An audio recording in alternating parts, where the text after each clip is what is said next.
یہ آج انسان جو پریشان ہے، تکلیف میں ہے، دشواری میں ہے، وجہ کیا ہے؟ اس کا وجہ ہم خود ہی ہیں۔ یہ سب ہمارے بدعمالی کی وجہ سے، غلط عمل کرنے کی وجہ سے۔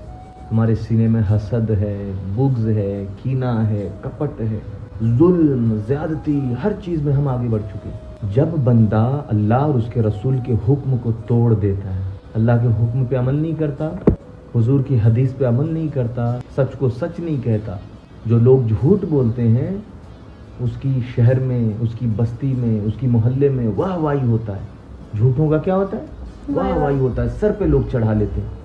لیکن اگر اس بیچ میں تم سچ بولتے ہو تو تمہیں سب نیچی نظر سے دیکھیں گے، تمہیں ایک سائیڈ میں کر دیا جائے گا، کیونکہ یہ سوسائٹی کو، آج کے دور کو، آج کی دنیا کے لوگوں کو سچا لوگ نہیں چاہیے۔ کیسا چاہیے؟ جھوٹا، کذاب ابن کذاب، جھوٹا بھی نہیں چاہیے، آپ جھوٹے کا بھی سردار چاہیے، تو سوسائٹی اسے عزت دے گا۔ لیکن ہاں ایک چیز ہمیشہ یاد رکھو، بھلے تمہارے لائن میں کوئی کھڑا نہ ہو، ہاں، لیکن ہمیشہ کیا کرو؟ سچ بولو، کیونکہ کہا جاتا ہے کہ کوئی بھی ملک، کوئی بھی کنٹری شرک کے ساتھ تو کھڑا رہ سکتا ہے، وجود میں رہ سکتا ہے، لیکن ظلم کے ساتھ وہ کنٹری محدود نہیں رہ سکتا۔ یعنی کہ جہاں ظلم، زیادتی، انصاف نہیں ہوتا، لوگ غریبوں پر، لوگ کمزوروں پر جب ظلم زیادتی کرنے لگتا ہے، کوئی بولنے والا نہ ہو، کوئی اسے انصاف دلانے والا نہ ہو، تو پھر کیا ہوتا ہے؟ پھر اس شہر کو، اس بستی کو، اس جگہ کو اللہ تباہ و برباد کر دیتا ہے۔ اس طرح سے ملک نہیں چلتے۔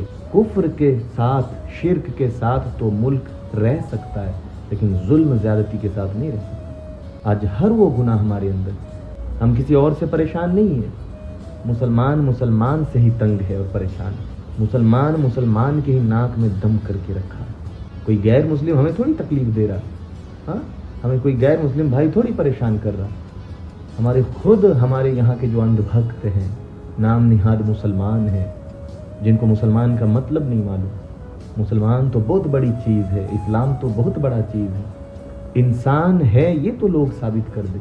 ایسے لوگوں کے اخلاق ہے، ایسے کردار ہے، ایسے کریکٹر ہے، پھر ہم کہتے ہیں کہ بی جے پی سرکار ہے، مسلمانوں پر ظلم کر رہا ہے، زیادتی کر رہا ہے۔ نہیں، جب انسان کا اعمال برا ہو جاتا ہے، جب کام برا کرنے لگتا ہے، جب انسان گناہ میں ڈوب جاتا ہے پوری طرح، تو پھر اللہ کے طرف سے پھر ظالم بادشاہ کو اللہ پھر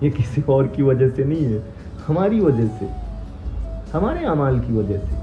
ہم سوچتے ہیں یہ چلے جائے، یہ ہے تو اچھا ہے۔ جن لوگوں کے گردن میں سڑیاں ڈالے ہوئے تھے، اس طرح سے چلتے تھے نا، تکبر اور غرور سے، 2 وقت کی نماز کیا پڑھے، رمضان کے تھوڑے روزے کیا رکھ لیے، داڑھی کیا چہرے پہ رکھ لیے، ٹوپی کیا پہن لیے، دوسروں کو ٹوپی پہنا لینے، اور 5 وقت کی نماز اگر پڑھ رہے تو پھر اس طرح سے چلتے۔ حضور نے تو تکبر اور غرور کو ختم کرنے کا حکم دیا۔ عاجزی کیسے چاہیے؟ جھکاؤ، عاجزی چاہیے، تکبر نہیں ہونا چاہیے، غرور نہیں ہونا چاہیے۔ آج لوگ حاجی ثناء اللہ بنے ہوئے، 2-4 عمرے کیا کر لیتے، ان کا پیر زمین پہ ہے ہی نہیں، وہ سوچتے ہم ہی سب کچھ، ہمارے لیے جنت ہے۔ نہیں، اللہ پاک نے قرآن میں کہا الا من اتى اللہ بقلب سلیم، ہر وہ انسان جنت میں داخل ہوگا جس کا دل پرندوں سے زیادہ نرم ہو، سلامتی والا دل لے کے جو حاضر ہوگا اللہ کی بارگاہ میں، وہ جنت میں داخل ہو۔ ہمارا دل تو پتھر سے زیادہ کڑک ہو چکا ہے، سخت ہو چکا ہے، پرندہ اور موم بتی تو دور کی بات ہے۔ اس لیے دل کو نرم کرنے کی ضرورت ہے۔ ہو ہلکے یارا تو برے شم کی طرح نرم، روز میں حق و بات